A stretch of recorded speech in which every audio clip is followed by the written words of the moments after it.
Today, I'm going to position myself as a cable thief.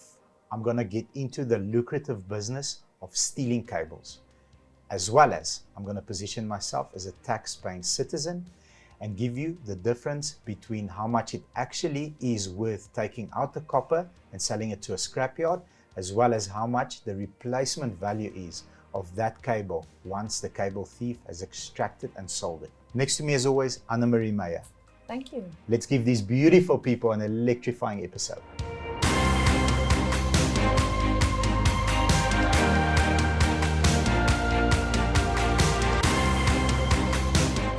So let's kick off the episode with how much a cable thief can actually get for a kilogram of copper. I know you did a lot of research all over the country. Please share your findings. Hush-hush conversations, definitely. Most people picked up and then they would just say, sorry, we can't hear you. I finally got a couple of guys that were prepared to speak to me. It varied from 120 Rand in our surroundings. In Gauteng. In Gauteng. And then, but if you move to Durban, you're going to get much higher price. And that went up to 164. So if I'm thinking about becoming a cable thief, Durban is where I should relocate Definitely. to. That's where the copper is worth more. Interesting. Yes. So it's not a fixed standard price Not a fixed to standard. the scrapyards. It's really a variation from 120 Rand up to 164 on the foundings that I could get. So let's get into the most popular cable that a cable thief focuses on. I've got the spec here.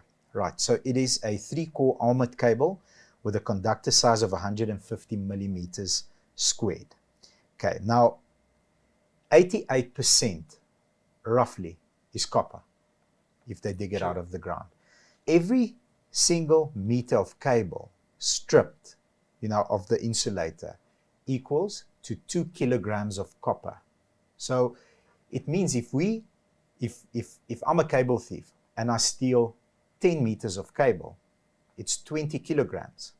Using the 120 Rand, let's go lowest. Let's say I'm practicing this theft in Gauteng and not in Durban. At 120 Rand per kilogram, it is 2,400 Rand. Correct. For 10 meters. This is a lucrative business.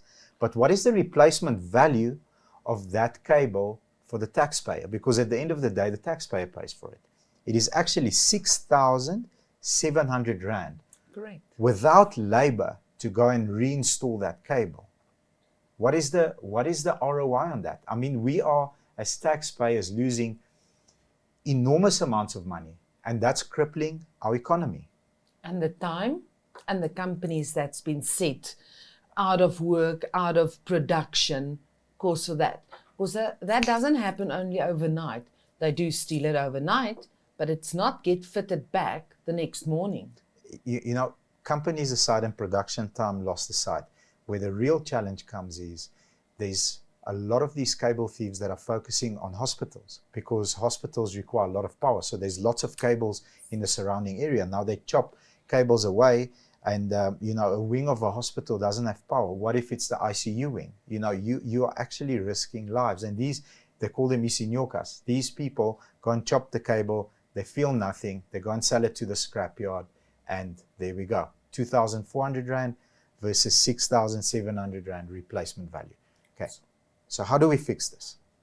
I'm going to use the word that you always use, and that's the end user. How do we eradicate this problem? We focus on the end user, the people that you contacted, the scrapyards. The scrapyards, yeah. We need to start eliminating, but there's no control over those. If you deal in copper, you're supposed to have a vendor license. Yes. And those scrapyards don't. So no wonder, it's a hush-hush conversation and most of them can't hear you, and it takes, it takes a long time to get through to people that will actually give you information. And, we didn't fact check this, but most probably the guys that gave you the information had the actual vendor license to be able to buy copper on. And they were legal traders of copper. So here's my point of view in closing. It's a cause and effect. For as long as there's going to be a buyer, there's going to be a seller. And for as long as, it's with anything, for as long as there's going to be people that use drugs, there will be drug dealers because the need is there. And I'm not saying that copper should not be dealt with, but it should be very, very strictly controlled, number one, and enormous amounts of penalties and potentially huge jail time should be enforced I agree with you. onto the scrapyard should they be found with copper that they can't explain to the authorities where they got that copper from. 100% agreed. Okay, if you guys agreed and enjoyed this episode, please leave us a comment, hit the like button, and please subscribe to our channel and ring the bell. thank you very much and have yourselves an electrified day. Bye-bye.